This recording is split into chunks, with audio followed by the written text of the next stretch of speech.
नमस्कार दोस्तों, स्वागत है आपका आपके अपने YouTube channel RKM studies centre पे। तो दोस्तों, ये हमारा झारखंड बीएड एंट्रेंस एग्जाम के लिए टीचिंग एप्टीट्यूड का छठा क्लास है और हम लोग शिक्षा के प्रति दृष्टिकोण चैप्टर को पढ़ रहे थे। और आज के इस वीडियो में हम लोग शिक्षा की आवश्यकता एवं महत्व के बारे में जानेंगे, जो कि एक बहुत ही छोटा टॉपिक है, लेकिन एक आपके एग्जाम के पॉइंट ऑफ व्यू से बहुत ही इंपॉर्टेंट टॉपिक है। ठीक है, और ये जो टॉपिक है वो आपका शिक्षा के प्रति दृष्टिकोण अध्याय का है। तो आप जब इस वीडियो को लास्ट तक जरूर देखिएगा, क्योंकि यहाँ पे हम कुछ ऐसे चीज़ों के बारे में आपको बताने वाले हैं जो आपके एग्जाम में पूछा जा सकता है। तो चलिए क्लास को स्टार्ट करते हैं। सबसे पहले हम लोग जानते हैं कि शिक्षा की आवश्यकता क्या है, क्यों हमें जो है वो शिक्षा की आवश्यकता पड़ी। दोस्तों यहाँ पे देखिए, शिक्षा जो है वो मानव जीवन का आधार है। शिक्षा व्यक्तित्व का निर्माण भी करती है और श्रृंगार भी करती है। राइट, शिक्षा ही मानव को असत्य से सत्य की ओर, अंधकार से प्रकाश की ओर, अज्ञान से ज्ञान की ओर, मृत्यु से अमरत्व की ओर जाने के लिए प्रेरित करती है, प्रोत्साहित करती है और निर्देशित करती है। तो यहाँ से आप समझ गए कि शिक्षा की आवश्यकता क्यों है, कि किसी भी इंसान को असत्य से सत्य की ओर जाने के लिए, अंधकार से प्रकाश की ओर जाने के लिए, अज्ञान से ज्ञान की ओर जाने के लिए शिक्षा का होना बहुत ही अत्यंत जरूरी है। अत्यंत जो है वो यहाँ पे आवश्यक है। राइट, अब देखिए, वैसे चीज़ें जो आपके एग्जाम के लिए इम्पोर्टेंट है वो चीज़ आप यहाँ पे नोट कर लीजिएगा। आपके एग्जाम में एज इट इज यहाँ पे पूछा जा सकता है। पॉइंट 2, शिक्षा को मनुष्य का तीसरा नेत्र कहा गया है। तो पहला प्रश्न यहीं से आपका बन जाता है कि मनुष्य का तीसरा नेत्र किसे कहा गया है। अगर टीचिंग एप्टीट्यूड में ये प्रश्न आपका आ जाता है तो आपको यहाँ पे शिक्षा को टिक करना होगा। राइट, शिक्षा को मनुष्य का तीसरा नेत्र कहा गया है। ज्ञानम मनुजस्य तृतीय नेत्रम, ये आपका इसी का जो है वो एक श्लोक है, जिसको एक श्लोक के फॉर्म में जो है वो एक्सप्रेस किया गया है, व्यक्त किया गया है। राइट, तो यजुर्वेद में कहा गया है कि विद्या से अमृतत्व या मोक्ष की प्राप्ति होती है। राइट, यजुर्वेद में कहा गया है कि विद्या से अमृतत्व या मोक्ष की प्राप्ति होती है। तो सेकंड क्वेश्चन आपका यहाँ से बन गया कि विद्या से अमृतत्व या मोक्ष की प्राप्ति होती है, यह किसका कथन है।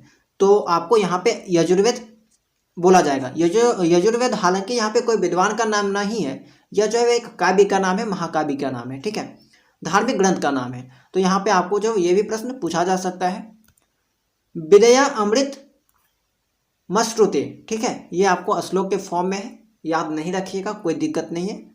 ठीक है, चलिए नेक्स्ट क्वेश्चन देखते हैं। नेक्स्ट जो आपका टॉपिक है या फिर पॉइंट कह लीजिए, गीता में कहा गया है कि विद्या हमें मुक्ति दिलाती है। सब विद्या या विमुक्त है, सब विद्या या विमुक्त है। तो गीता में कहा गया है कि विद्या हमें मुक्ति दिलाती है। तो ये भी पूछा जा सकता है कि विद्या हमें मुक्ति दिलाती है, ये कहाँ से लिया गया है, यह जो कथन है वो आपका कहाँ से लिया गया है। राइट, या डायरेक्ट आपका श्लोक भी दे के पूछ सकता है कि सब विद्या या विमुक्त है, यह शब्द जो है वो यह श्लोक आपका कहाँ से लिया गया है। तो आपका गीता यहाँ पे राइट आंसर हो जाएगा। तो कोई भी चीज़ आपको छोड़ना नहीं है, सबको जो है पढ़ते हुए चलना है, याद करते हुए चलना है, ताकि कोई भी चीज़ आपके एग्जाम में बच ना जाए। अब यहाँ पे नेक्स्ट जो इम्पोर्टेंट पॉइंट है वो है आपका, पद्म पुराण में कहा गया है कि विद्या से सुख, यश, कीर्ति, स्वर्ग और मोक्ष प्राप्त होते हैं, अतः विद्या को प्राप्त करने का पूर्ण प्रयत्न करो। राइट, ये आपका पद्म पुराण में कहा गया है। तो आपको एज इट इज यहाँ पे इसको भी याद कर लेना है। अरस्तु का क्या कहना है, तो जिस प्रकार जीवित व्यक्ति मृतक व्यक्ति से श्रेष्ठ होता है, उसी प्रकार शिक्षित व्यक्ति अशिक्षित व्यक्ति से श्रेष्ठ होता है। ये आपका मोस्ट इंपॉर्टेंट है।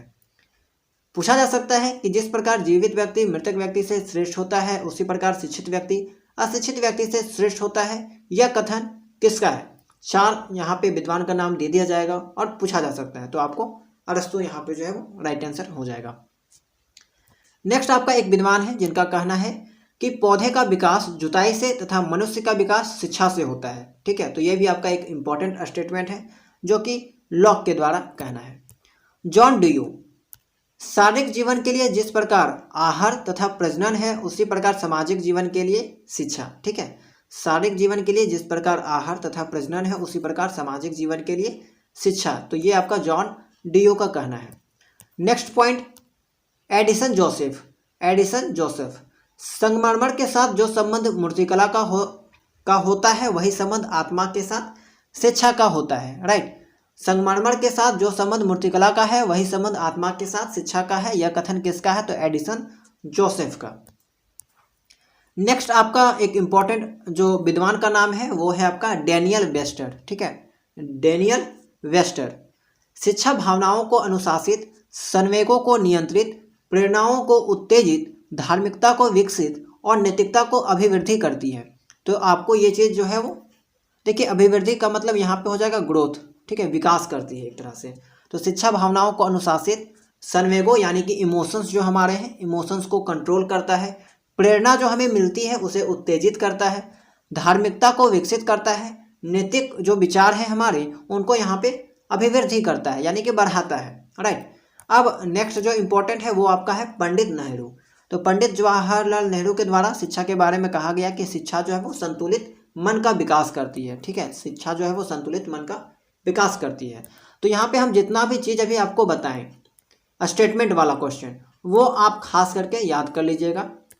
यहाँ से आपका पॉइंट 1 से शिक्षा को मनुष्य का तीसरा नेत्र कहा गया है, यहाँ से लेकर आपको यहाँ तक जो है वो कन्फर्म याद कर लेना है, क्योंकि यही सब क्वेश्चन जो है आपको आगे चलकर काम देगा। एग्जाम में भी पूछा जा सकता है और आगे जब आप सीटेट वगैरह एग्जाम दोगे तो वहाँ पे भी ये सब प्रश्न जो है वो पूछा जाता है। तो इसलिए इसको जो है वो आपको याद करना है।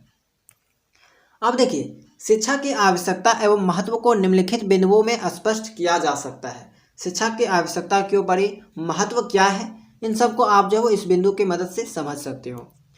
पहला जो पॉइंट है वो है आपका शिक्षा मनुष्य को पशु स्तर से ऊंचा उठाती है। शिक्षा जो है वो मनुष्य को इस लायक बनाती है कि वो अपने आप को जो पशु के स्तर से ऊंचा देखता है, प्रतीत होता है। देखिए, पशु में सोचने शक्ति, समझने की शक्ति नहीं होती है, लेकिन मनुष्य में जो है वो सोचने समझने की शक्ति होती है। और शिक्षा जो है वो शिक्षा क्या करता है कि इन दोनों में विभेद करता है, अंतर स्पष्ट करता है। राइट। चलिए देखिए, नेक्स्ट पॉइंट जो है वो आपका है शिक्षा अज्ञान का उन्मूलन करती है। शिक्षा क्या करती है कि अज्ञान को दूर कर देती है। नेक्स्ट पॉइंट, शिक्षा मनुष्य के जीवन स्तर को ऊंचा उठाती है। शिक्षा मनुष्य को दासता और शोषण से मुक्ति दिलाती है। फिर आपका है शिक्षा मनुष्य का बौद्धिक विकास करती है। शिक्षा मनुष्य में मानवीय गुणों का विकास करती है। शिक्षा ज्ञान और कर्म में समन्वय स्थापित करती है, मतलब कि संबंध स्थापित करती है। उसके बाद है शिक्षा मनुष्य के चरित्र का निर्माण करती है। तो यहाँ पे शिक्षा के बारे में जो है वो कुछ विशेषता दी गई है, महत्व बताया गया है कि शिक्षा क्या क्या करती है, क्या शिक्षा के द्वारा किया जा सकता है। शिक्षा मनुष्य को अनुशासित करती है। इसके अलावा शिक्षा संस्कृति को एक पीढ़ी से दूसरी पीढ़ी को हस्तांतरित करके उसे सुरक्षित रखती है और उसका संवर्धन करती है। नेक्स्ट आपका है शिक्षा संस्कृति को एक पीढ़ी से दूसरी पीढ़ी को हस्तांतरित करती है। तो ये आपका सेम पॉइंट हो गया। ठीक है, इसको यहाँ पे सेम हो गया। शिक्षा समाज के विकास में सहयोग देती है। राइट। शिक्षा मनुष्य में व्यावसायिक कुशलता का विकास करती है। शिक्षा के कारण क्या होता है कि इंसान में, मानव में जो है वो बिजनेस स्किल जो होता है वो भी यहाँ पे डेवलप करता है। ठीक है। शिक्षा व्यक्ति को वातावरण से अनुकूलन करना सिखाती है, अनुकूल रहना सिखाती है। इसके अलावा शिक्षा मनुष्य में राष्ट्र भावना का विकास करती है। शिक्षा मनुष्य को भावी जीवन के लिए तैयार करती है और शिक्षा जो है वो आपका योग्य नागरिकों का निर्माण करती है। ठीक है, शिक्षा के कारण क्या होता है कि योग्य नागरिक आपका यहाँ पे देश में बनते हैं। तो यही कुछ आपका था शिक्षा के बारे में, आवश्यकता और महत्व के बारे में। एक छोटा सा टॉपिक था, लेकिन आपका जो है एग्जाम के पॉइंट ऑफ व्यू से इंपॉर्टेंट था। एग्जाम में आपका जनरली यही सब प्रश्न बनेगा कि किसके द्वारा कौन सा स्टेटमेंट दिया गया है। बाकी सब बातें जो है वो आप एक बार पढ़ लीजिएगा, वो सब ज़्यादातर जो है वो काम की चीज़ें नहीं हैं। तो चूँकि आपके सिलेबस में पढ़ना था, इसलिए हम आपको जो यहाँ पे पढ़ा दे रहे हैं एक बार। ठीक है, ताकि आपका जो है यहाँ पे मन में बैठ जाए, दिमाग में जो है ये चीज़ें रहें। तो दोस्तों बस आज के वीडियो में इतना ही, आज के क्लास में इतना ही। फिर हम लोग नेक्स्ट क्लास में बात करेंगे एक नया टॉपिक के साथ। ठीक है, और आपका 2 दिन क्लास चलेगा इस चैप्टर का, शिक्षा के प्रति दृष्टिकोण का। उसके बाद हम लोग जो है वो टीचिंग एप्टीट्यूड का नेक्स्ट चैप्टर को स्टार्ट करेंगे। तो आई होप कि आपको जो है वो क्लास पसंद आया होगा। तो वीडियो को लाइक कर दीजिएगा, और अगर आप चैनल में नए होंगे, झारखंड बीएड एंट्रेंस एग्जाम की तैयारी कर रहे होंगे या फिर बीएड में पढ़ रहे होंगे, तो चैनल को सब्सक्राइब जरूर कर लीजिएगा, क्योंकि यहाँ पे आपको जो बीएड से रिलेटेड सभी जानकारियाँ दी जाती हैं। तो मिलते हैं नेक्स्ट क्लास में।